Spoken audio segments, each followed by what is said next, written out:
Hey guys, Aaron Cybertron Zhang here, and today I'm back with another episode of Road to Rank, where I climb the L-Line Series 12 ladder and provide live commentary as I go. Today we're trying out a really interesting team featuring a very unique restricted duo that I've seen very little of, and I think very underrated at the moment right now, and that's Assault Vest Yveltal plus Life Orb Eternatus. This team was built by a player called Akaza, who finished in the top 20 of the previous ranked season, and they wrote a team report for this team as well, so I'll link their Twitter in the description below, as well as a rental, paste, and team report. As always, I'll do a quick breakdown of the team, but if you want to just skip to the battles, check out the timestamps in the description below, and thank you so much as always for watching. If you enjoy, please share your support by leaving a like on the video, I'd really appreciate it. So first of all, when we're covering this team, let's talk a little bit about Eternatus. What makes this Pokemon good, and why don't we see it very much? Eternatus is interesting because I think a lot of Japanese players have picked up on it recently, but it's still not very common in North America and Europe. But I think going into the World Championships, this is one of the Pokemon that I expect top players to explore a little bit more. You know, I don't know if it's good enough to say win Worlds, right? But I think that it definitely has a lot of potential. And the theory behind Eternatus is that it's very similar to Zacian, right? It's kind of like the special version where you've got a super powerful move that punishes Dynamax Pokemon, and you have really good coverage across the board. And of course, you can't Dynamax. So Eternatus is very powerful into a lot of the non-restricteds in the format. Pokemon like Rillaboom and Grimmsnarl, you can just get a one-hit knockout with Sludge Bomb. And of course, against even Dynamax Pokemon, right, and restricted Pokemon, Dynamax kind of just does so much damage across the board to really almost everything in the format. So the idea is Eternatus is just this, you know, really offensive Pokemon with great base stats and outspeeds almost everything in the format, bar things like Calyrex Shadow Rider, Zacian, and Regieleki, right? And so the logic behind Eternatus and Yveltal is that Yveltal covers for a lot of Eternatus weaknesses, right? What is Eternatus weak to? Well, ground-type attacks and ground-type Pokemon, Psychic-type Pokemon, so Pokemon like Calyrex Shadow Rider and Groudon are going to be annoying to go up against. And so this physical Assault Vest Yveltal is pretty solid, right? You can foul play into the physical Groudons that you're going to go up against. You can also actually even like Dynamax and then go for Max Darkness into like Dynamax Cannon, right? Eternatus is faster, right? So you have to stagger that by a little bit, but you get good synergy there. And then you also have Sucker Punch and Foul Play, right? So the dark type attacks are really valuable into like psychic type Pokemon, especially things like Calyrex Shadow Rider, for example. So this is not a common duel at all, but the thing is when you use Eternatus, you want to pair it with Pokemon that are really strong as Dynamax options and want to max almost all the time, because obviously Eternatus can't max. So you've got Yveltal and Blastoise as the primary max options on this team. This is a physical Yveltal, by the way, and as you can see, it's not max speed, so be a little bit cautious of that, because, yeah, I feel like for me personally, I'm so used to playing with max speed Yveltal that this means that you can get outsped by a lot of the Pokemon that are just under Yveltal's base speed, but the general idea here is that you're physical, which, first of all, just has the element of surprise in itself, but it also means you can run attacks like Rock Slide and Dual Wing Beat. Dual Wing Beat's really nice into, like, the Sash users, right, things like Amoonguss, for example. And then Rock Slide here is mainly used to hit Charizard and, you know, other fire types, but also can be good into, say, Thundurus, for example, and just deal more damage when your opponents don't expect it.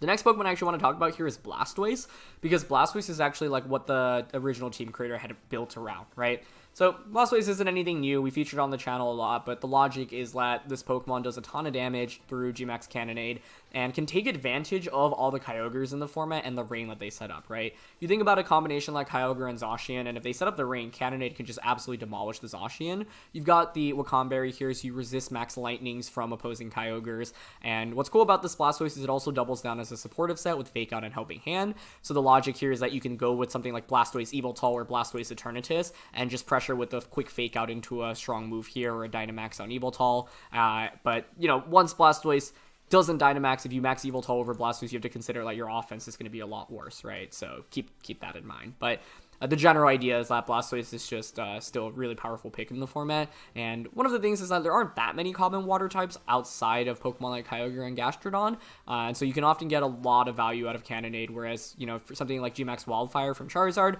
there are a decent amount of fire types, and Incineroar is on, you know, the majority of teams, and so you do have to worry about Incineroars coming out and just soaking up damage when you use Charizard. But yeah, the logic here is that this is just meant to deal as much damage as possible, and you spread residual damage, and you can finish things off with Sucker Punch here from Yveltal Yveltal, Grassy Glide here from Rillaboom, and then, yeah, Eternatus just outspeeding a lot of things as well. So, to round out the team, you've got Classic Incineroar here, but it does have Protect.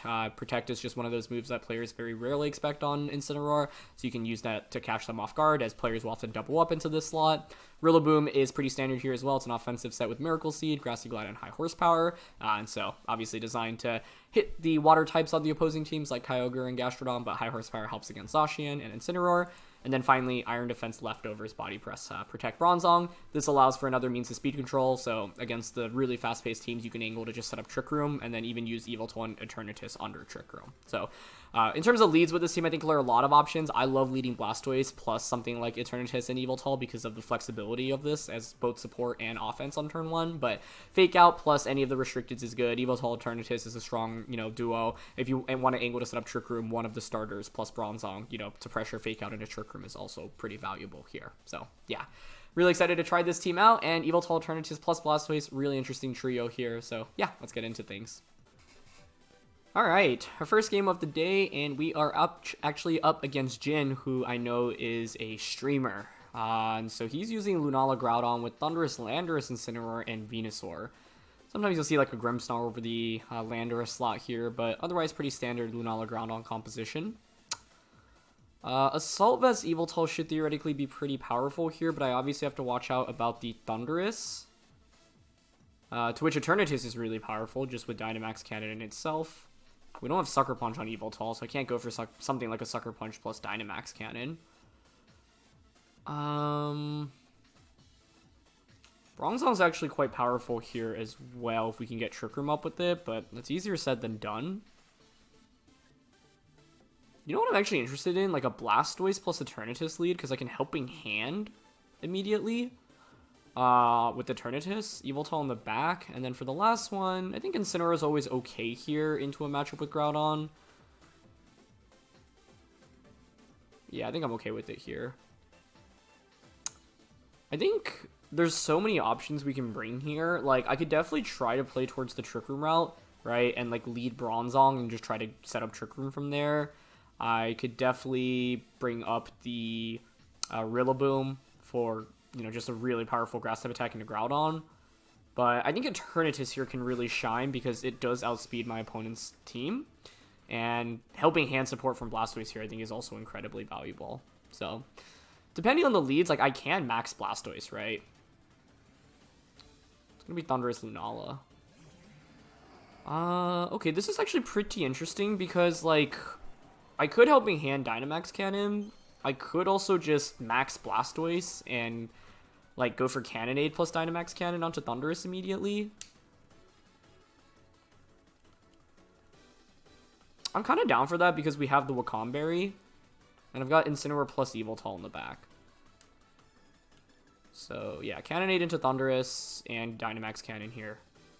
I'm willing to go for this for a bunch of different reasons. One, I have the Berry on the Blastoise. Two, I've got, like, if you think about what the best Dynamax options in this game are, I think it's either Yveltal or Blastoise, but on turn 1, if I don't max Blastoise, I really risk just losing it immediately. And then my opponent's team doesn't have any water types, right? Meaning that I get so much value out of Cannonade and the residual damage from it. So, Thundurus is going to commit the Dynamax immediately. I guess my main question is whether or not a Dynamax AV Thundurus can survive a Life Orb Dynamax Cannon plus Cannonade. I actually think the answer is yes, but I guess we'll have to see. Either way, though, like, Incineroar is going to be really good against Groudon, right, in the end game. And then with Cannonade, I get so much value, and I also break Lunala's Shadow Shield here. So let's see. Okay, we just get the Dynamax Cannon off immediately. Beautiful. That is going to be a super powerful attack. As soon as Yveltal uses Meteor Beam once, by the way, it's going to be in a really tricky spot. Is that a crit? That's not even a crit. Okay, so it's not Assault Vest Thundurus. I think that game just highlights why Life Orb Eternatus is an absolute monster. Lunala goes for Hypnosis, though. Oh, okay. So it's Hypnosis Lunala. I think if they missed there, I would honestly just be in a game-winning position. Because, like, Cannonade would then put the Lunala in KO range from another attack the subsequent turn. But the reality is that even with Hypnosis hitting there, we're still in pretty good shape. Hypnosis is interesting, though, because you can run Hypnosis and Moonlight. That's actually what I think 2015 World Champion Shoma Honami did at the Japanese National Championships. So, like, this next turn, I have to debate, do I want to Max Guard? Because, like, Groudon coming out here makes sense. Okay, it's going to be Venusaur. That also makes sense. A lot of potential sleep spam at the moment. Yveltal is going to be excellent against both of these. Yeah, I mean, I'm down to just Max Hailstorm here. I don't really want to switch out into either of these in the back, and I'm down for them to just commit the Meteor Beam. So I'll take a guaranteed turn to sleep here, and yeah, I think it's probably going to be Sleep Spam, either Sleep Powder or Hypnosis here onto Blastoise. So yeah, I mean, I'm okay with this. I don't really have an easy way around it at the moment, so I'll just take it. And like a single miss here just loses them the game immediately, right? They actually set up Trick Room, which is interesting because now Blastoise is actually in a really good spot, I think. I guess it could be really slow Venusaur, which would be interesting. But now what we can do is Max Hailstorm the Venusaur slot.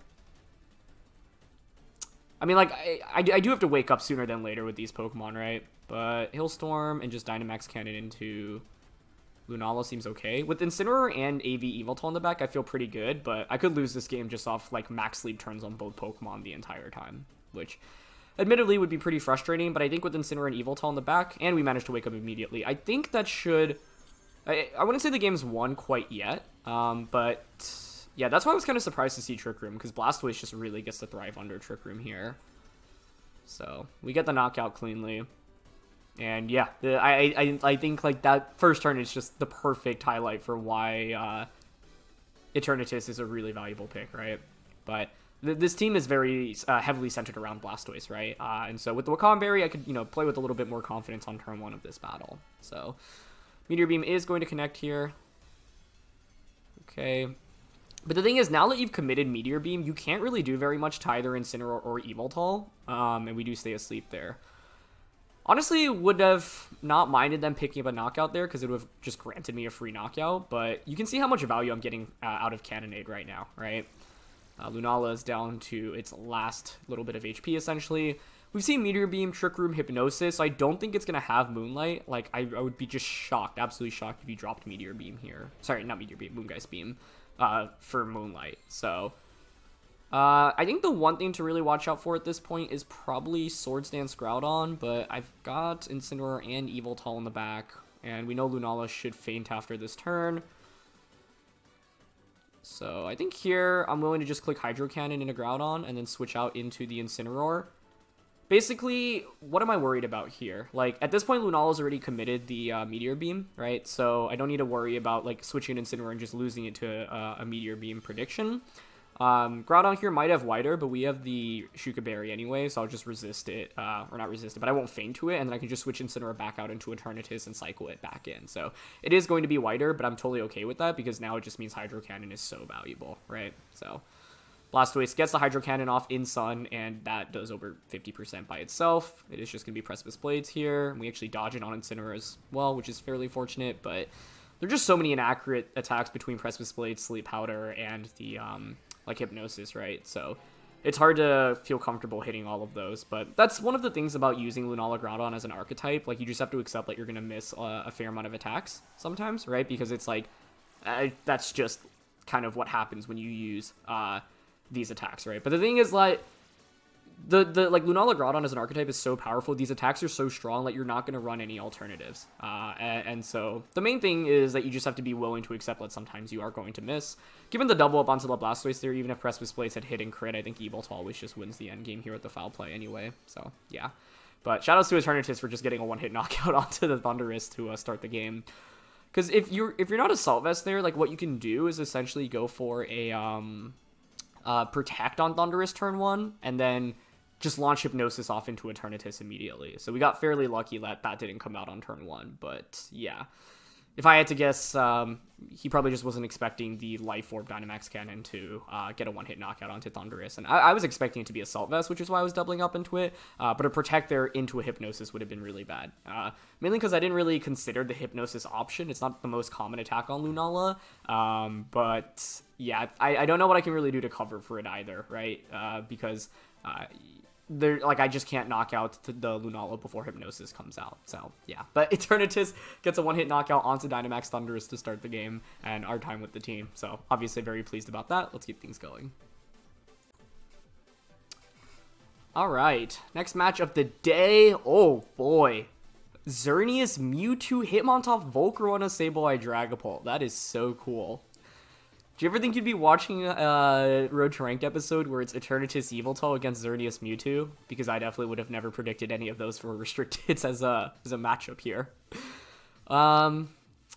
Okay, I mean, like, the first thing to obviously worry about is just Xerneas, right? That thing can be incredibly obnoxious with Geomancy. Yveltal's actually excellent here if I knock out Xerneas. But the question is, how do I knock out Xerneas easily, right? Blastoise is interesting because it can Cannonade. Bronzong's interesting because I can set up Trick Room, but I don't have a Steel-type attack on it, so I honestly don't find it super valuable. I don't think Blastoise and Blastoise Eternatus is terrible here because this just puts on so much pressure against the Xerneas immediately, and I think we want Yveltal and Rillaboom in the back. The logic behind Rillaboom here is that, like, if I get enough chip damage on a Xerneas, even after a potential Geomancy, then I can just finish it off with a Grassy Glide for a potential knockout, right? But this is a really cool team. I mean, Mewtwo and Xerneas, just not a restricted duel you really ever see. Mewtwo, as in general, also just a Pokemon I'm curious about here. I'm not sure what kind of set my opponent's running, but it's going to be Dragapult and Mewtwo. I wonder if it's a weakness policy set.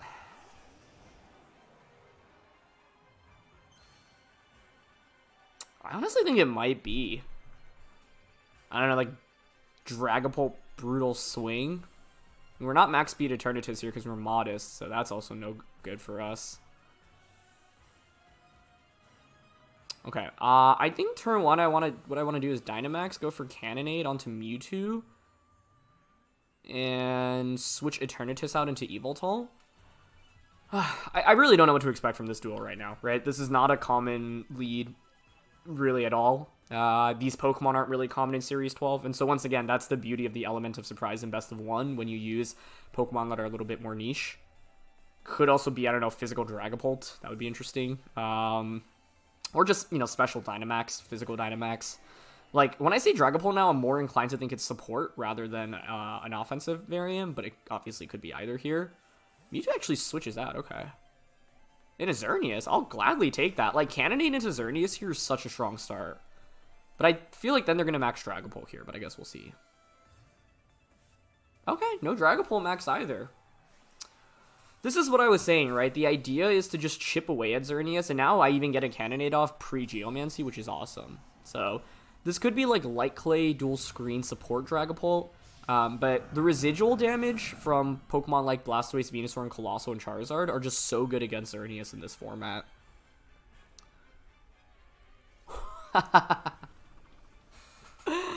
Okay, it's just the ally switch. I definitely did not see that coming, but I don't think I would have ever tried to predict that or cover for it. Not at least on turn 1 of the battle. Honestly, though, that's okay with me. Because the most important thing is I'm already getting the residual damage on the board. What I can do this next turn is just click max Hailstorm, right? And like Xerneas is just taking so much residual at this point. Hailstorm. Hailstorm dual Wing Beat here, it's really powerful, right? So the thing is, like, do I expect them to go for another ally switch?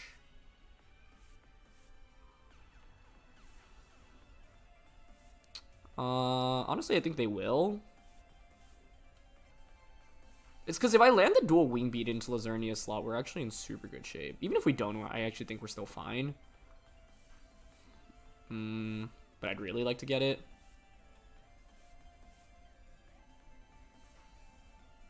Okay, I'm going to read into the ally switch, because I don't know if Dragapult really has another move that's better to go for here. Ally switch Geomancy would make the most sense. They just go for Protect, that's totally fine. Like, you're just taking so much residual damage, right? Hex! I missed the dual Wing Beat, though. Okay, well, that's not ideal. That's okay, though, right? Like, Xerneas is going to take a little bit of chip, and then more chip from Hail plus the residual. Hex is interesting. I don't think I've actually ever really seen that on Dragapult, so that's cool. Really frustrating dual wing beat miss, but that is the slight downside I get for going for it, obviously. Xerneas is confirmed to be faster here. And that's Safety Goggles Dragapult, given that they didn't take hail damage. Interesting. Okay. Well, now the thing is, like, I don't think Xerneas even really wants to click Geomancy. You don't really get that much if you do. I could see my opponent just going for Moonblasts, but I do have a potential double knockout right in front of me. Cannonade onto the Xerneas slot. I don't really want to switch Yveltal out here is the thing. So I'm down to just go for dual wing beat again. I think this time I will target Xerneas because they didn't go for ally switch last turn. They switch out, okay. Into Mewtwo. I feel like, I mean, the thing is they're just giving up so many Pokemon now, right? And we're getting so much value out of Blastoise's residual. Yeah, they go for ally switch. Okay, that's fine. This should be a double knockout this turn as long as we don't miss dual wing beat here. Okay, beautiful. Connect on dual wing beat. Dragapult's gone now. And Cannonade plus the residual should finish off the Mewtwo as well, I would think. Unless it's like Assault Vest Mewtwo, I guess. If it's AV, then you actually probably survive. But my question is, like, what is my opponent Dynamax at this point in the game, right? Oh, I actually think it will survive. Maybe even without AV you survive? I don't know my Mewtwo damage calcs admittedly that well. I was just thinking this is a base 150 max move against regular Mewtwo. Like, surely we KO, right? But it's actually going to survive the turn. Okay. So that's interesting. Now I have Rillaboom, right? So I'm basically one Grassy Glide away from knocking out Xerneas, which is obviously good for us. Dynamax ends now, and Volcarona is the last one. Okay. I feel like my opponent's just not really in a great position to Dynamax any of their Pokemon, truthfully. And this is where we have Rock Slide with the, the Yveltal. Like, I'm actually pretty down to just go for Helping Hand plus Rock Slide here. And just try to pick up a double knockout. Because, like, if Volcarona doesn't... You would think Volcarona protects here, right? But... Okay, they do. Yeah. Well, now I reveal Rock Slide, but I'm still fine with that. Mewtwo goes for Psy Strike.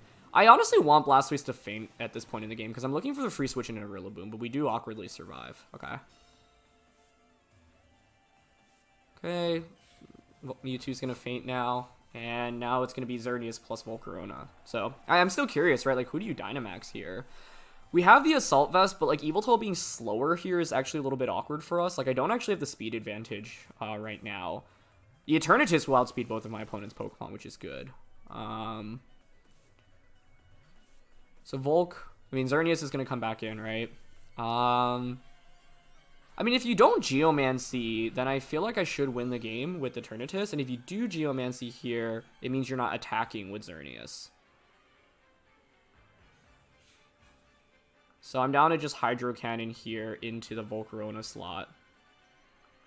Dual Wing Beat into the Xerneas slot. The thing is, my opponent actually has conserved their Dynamax here, right? So I could act like Xerneas is one of those Pokemon that just has really good comeback potential. I don't think if I had Incineroar or Bronzong in the back here would have really contributed very much, so I feel fine with my Pokemon selection, but if for anything, given how frail their team is, like, it feels like I should have actually picked up knockouts, more knockouts, right? But I did miss Dual Wing Beat, obviously, into the Dragapult, and I missed, and Ally Switch came out, right? And you know, Ally Switch is just hard to predict on turn 1. Oh, they actually just go for Rage Powder, and Xerneas is not going to max, okay. I could miss Dual Wing Beat again here. If I miss again, we actually are in bad shape. But if we connect, we should just win. Hydro Cannon won't finish off Xerneas, but it'll put Xerneas in KO range from a Grassy Glide, I think, even if you Dynamax. Although there here, like, Rock Slide would have been more fun. But Dual Wing Beat, I think, covers for, like, a Volt going for something like a double protect and then Xerneas attacking there. Okay. We are going to connect on Dual Wing Beat. Great. That should get the KO. A little worried about Flame Body here. Okay. And no burn, and we get Hydro Cannon off. Cool. You can see how valuable the residual damage is, right? Between the Hail and the G-Max Candidate. So it's like, yeah, at this point, you know, Xerneas is just so close to fainting anyway, and I'm one Grassy Glide away from knocking it out, which is exactly why I was conserving Rillaboom this entire time, and why I wanted to bring it out in this matchup. So, yeah. at this point, like, yeah, Xerneas can Dazzling Gleam. If I didn't have Rillaboom in the back and I had Incineroar instead, maybe there was actually a world in which Xerneas could win. The main thing is that my opponent just never had a good opportunity to Dynamax in this game, right? And actually, we have Sucker Punch here as well. So we can just go for Sucker Punch. Cool. And that should be a knockout. Very nice. Okay. Did I say earlier we didn't have Sucker Punch? For some reason, I thought I said that, and if that was the case, I think I might have been looking at a previous outdated paste. So, yeah. I'm really curious about their team. Protect Geomancy, Dazzling Gleam, Moonblast. Protect Fire Blast, Hurricane, Psystrike. Eject Button, Hitmontop. Fake Out, Close Combat, Feint, Wide Guard. Focus Sash, Volcarona. Protect, Rage Powder, Heat Wave, Struggle Bug. Yep. Mentorb, Sableye. Mentorb's pretty interesting because I feel like most of the times, like, the thing taunting you is going to be a Prankster user, like Tornadus, Whimsicott, Grimmsnarl, but it helps for, like, Incineroar taunting you, you know, and random taunts. Will-O-Wisp, Bonker, Quash, Recover. Safety Goggles, Dragapult, as we saw. Ally Switch, Helping Hand, Hex, and Sucker Punch. That's a really interesting moveset. Okay. But yeah, the Xerneas here is modest max policy on Mewtwo. So it was policy. Okay, I guess Mewtwo is actually naturally bulky enough to survive the Cannonade plus Residual. I mean, it was pretty close, right? It took like 90% of its health, but I really thought we would just guarantee a knockout there. So this is like, you know, when you play against Pokemon you're not super familiar with, you don't, you know, at least for me, like, damage calcs don't come as intuitively. So yeah, I actually thought we'd get the KO there, but it was policy, right? Oh, so that explains the Hex, because you use the Hex to self-activate the weakness policy. So yeah. It actually ended up working out quite well for my opponent. Like, I was hoping to bait them into just Dragapult Mewtwo, activate policy. So I'm glad I actually, like, you know, called what they potentially might be going for. But they, you know, just played really passively because they wanted to stall my Dynamax, but we're never in a good position to actually set up either Mewtwo here or the Xerneas. So yeah. Bold Hitmontop, Timid Volk. Yep.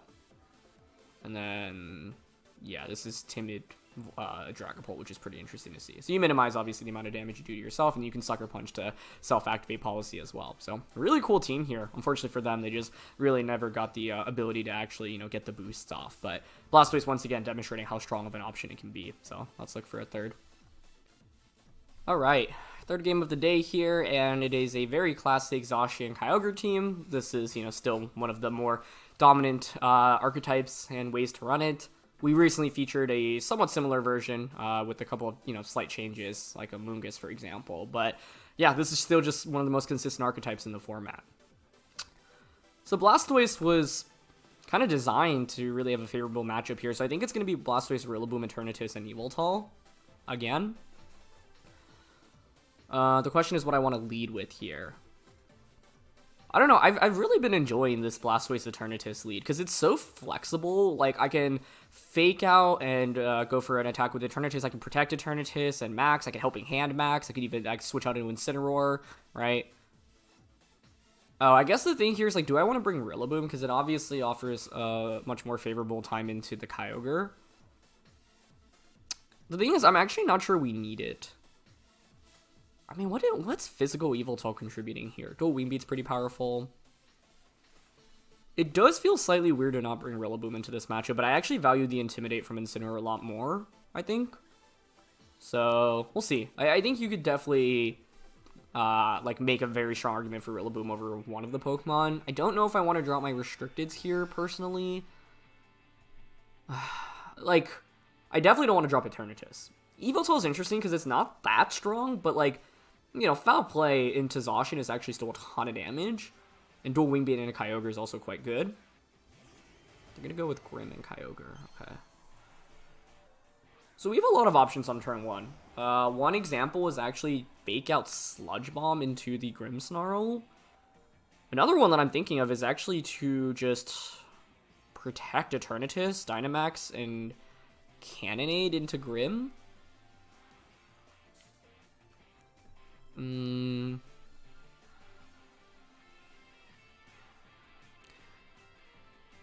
I mean, if I were my opponent, what would I do here? I would probably Light Screen and then Max Lightning or Max Hailstorm into Eternatus. So I definitely like protecting Eternatus on turn one. The thing is, I actually don't get that much value out of Cannonade here if they light screen on turn 1, right? Because Kyogre is just going to sit on the field and not really take any residual damage from it.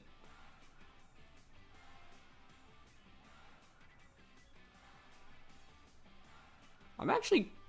this is a little bit risky. I don't like this play in retrospect. I don't think Helping Hand Sludge Bomb makes sense. I think if I were to do this, it should just be Fake Out and Sludge Bomb. But they don't max Kyogre, which is pretty interesting. Oh, Trick. Okay. Lagging Tail or Iron Ball? It's eject button. Trick, eject button with Choice Scarf. So it's actually a very good thing I did not Dynamax there. Okay. Although now I definitely really wish I had free switching into Rillaboom. But Yveltal coming in here is also fine, I think. I did not see that coming. That is not, like... This is a really smart way to take, like, a conventional strategy, though, right? Because when you see Grim and Kyogre on these teams, you normally assume slow Kyogre with the Salt Vest, as well as, like, play dual screens on Grim, or maybe, like, Trick Lagging Tail, but I definitely would not have anticipated Trick Eject button with Scarf Kyogre, so that's really interesting. Scarf Kyogre is scary. Now you can bring in Zacian. If you bring in Zacian, where do I want to go from here? We're definitely in kind of a tricky spot. It can be switch into Incineroar. Them having a Scarf just changes this dynamic so much, right? Switch into Incineroar. I don't love that. You know what I honestly might do here? Because if you're my opponent, what would you do? Like Behemoth Blade, Yveltal, and Water Spout again? I have Sucker Punch here, and it's a physical Sucker Punch. So I'm actually down to just Sucker Punch here and Dynamax Cannon, hoping to just snipe off Kyogre.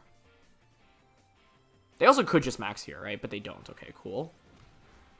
That is so much damage. There's Water Spout. Yep, that's going to do a pretty minimal amount now. Nice. That's a feature why Physical Yveltal's really sick here. Behemoth Blade. And if you're knocking out Yveltal, I mean, it's fine regardless of who the target is here, right? Yeah, they go for Yveltal. Okay. The thing is, I think I had to go for that because I can't switch into Water Spout easily otherwise. But now... What's interesting is I get Incineroar out.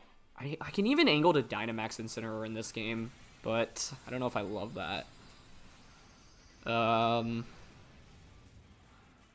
My other alternative is to just max Blastoise, right? So it kind of comes down to what my opponent's final Pokemon is. I think if it's Zapdos here, I'm in some danger though, right?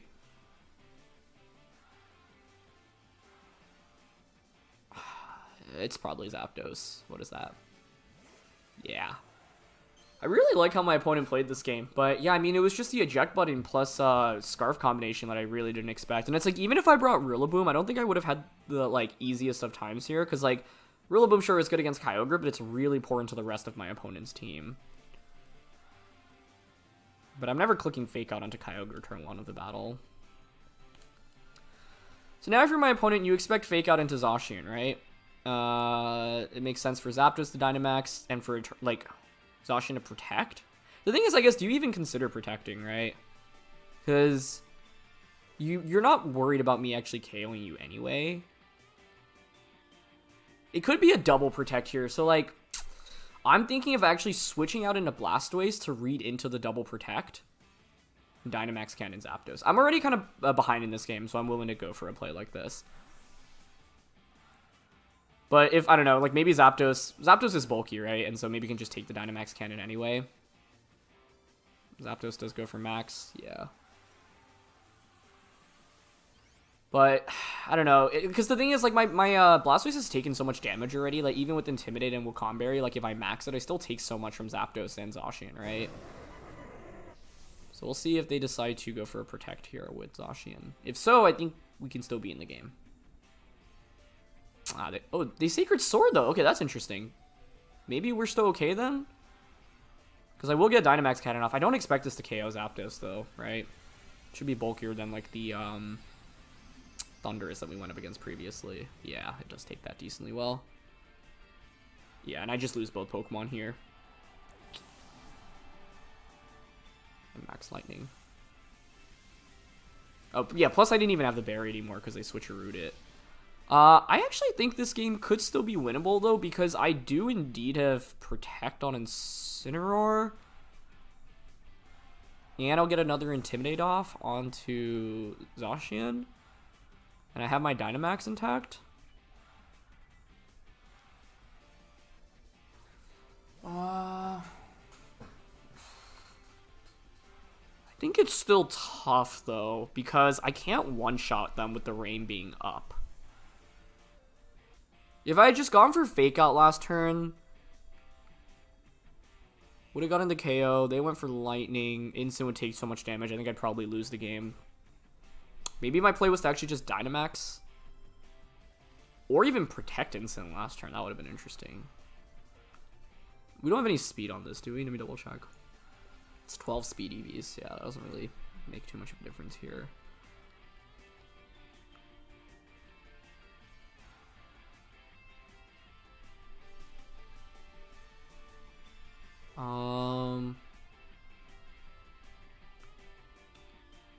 Yeah, we'll go for Max Guard here. I don't want to take any damage right now. The thing is, there's still one more turn of Zapdos' Max after this, right? And I'll have 2 turns of my own Dynamax. I think Incineroar could pull it off right now, but part of it comes down to like whether or not they go for Protects when they have the opportunity to. I'm looking to stall Zapdos' Dynamax, but Protect may have just been better on my end there and just take a little bit of chip damage to get an extra turn of Dynamax from me. I just wanted to like take only 1 max move total. It's the last turn of Rain. I can max Strike here. Does Strike actually accomplish anything though? No. I guess we just go for Flare.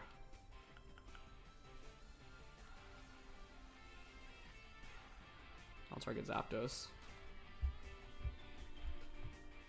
Sacred Sword, -1. Yeah, not that much damage. The thing is, between this combo, like, maybe, okay, it's under half. Flare's not going to KO Zapdos, though. If we got the KO here, we actually maybe would win the game. But the Rain is just too strong there. And unfortunately, we were 1 turn off from Rain expiring. So, yeah. The strength of the eject button play on turn 1 and them being Choice Scarf was so strong. But my turn 1 play was a little bit subpar, too. Now, if you're my opponent, you can just... Oh, this is still potentially winnable? No. 2 Sacred Swords and a Thunderbolt should always KO me, right? I could hope for them to, like, protect something carelessly. Yeah, I'm gonna just Flare Zapdos here. But they just Sacred Sword. Yep. And you should just Thunderbolt here. Yeah. If you have those 2 attacks, then you always just win the game. There's no reason to protect either Pokemon. Yeah. Really nicely played. I'm trying to think like where I could have improved my play in this one. It's tricky. I think I can't max Blastoise on turn 1. If I know that they're eject button, of course.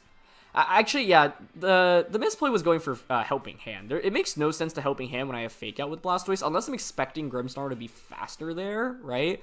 But I've gone for Fake Out plus Sludge Bomb, then Blastoise, like, we still would have gotten the KO there. But the thing is, Blastoise still takes so much damage on turn 1, no? Like, the problem is the single Water Spout just wrecking me immediately. So, yeah. I think in a best of 1, it's actually pretty hard for me to win that one, because it's, like... I'm never really going to play around the option of Switcheroo plus Eject Button as well as... Trick Eject Button as well as Kyogre being Scarf Water Spout. And so, like, I don't know, like, I could... If I were to replay that, like, and I was expecting the same lead, I'd probably consider leading Rillaboom immediately. That's an option. I could have switched Yveltal out into Incineroar as well. But basically, like, I have to knock out Grimmsnarl and for Blastoise to take no damage, right? And, you know, I was baited into potentially just maxing Blastoise there either. The reality is it's hard for me to get a good Dynamax off in this game, I think. I guess with Eternatus, I also could have just launched a Dynamax cannon into Kyogre, but like I said, I was expecting to be like bulky AV or Mystic Water, certainly not Choice Scarf, and that changes the dynamics so much. So, yeah. Like, you know, adjustments we could make, right? If I know you're Switcheroo and Kyogre, and you're going to lead Kyogre is leading Rillaboom, like Rillaboom Blastoise could work, right? I could fake out the Max Blastoise and then just Cannonade, and then we can have like Yveltal Eternatus in the back. That's one potential option. I think it's really hard for Bronzong to get too much off here because it's not going to safely set up Trick Room. So I don't really love that as an option. Interestingly enough, though, I could go something like Rillaboom Bronzong, fake out Trick Room on turn 1 of the battle. So I don't know. The tough thing about Bronzong in this matchup is that it's just not very good into Zapdos, right? Because it takes me forever to like Iron Defense up and then can max Flare us. But yeah, like Rillaboom Bronzong Blastoise and then Eternatus is an interesting core 4 as well. But I don't like my turn 1 play. That being said, even if I made like what would have probably been the better play, which was fake out Sludge Bomb, I don't think I actually would have been, you know, that well off anyway. What I needed to do was like chip away at Zapdos so that Sucker Punch and a Dynamax Cannon was a KO. But yeah. But, you know, my opponent in that last game did what I think is a really strong strategy, which is, once again, like taking a conventional team and conventional Pokemon, but then running very unexpected sets. And that's not like Choice Scar Kyogre's that wild, but when I see that team, it's definitely not the first or even second or third item that I think of. And then the eject button I definitely didn't think of as well. So, yeah. At least fake out turn 1 would have been better over Helping Hand, right? Because, like, I was expecting Light Screen. But the thing is, I could just align Light Screen with the fake out Sludge Bomb play. So the Helping Hand didn't make very much sense. Like, that was just a subpar turn 1. But yeah. Really interesting stuff. Anyway, that's going to be it for this one. So thank you so much, as always, for watching. Leave a like if you enjoyed. Don't forget to answer the question of the day, and I'll see you all soon. All right. Peace.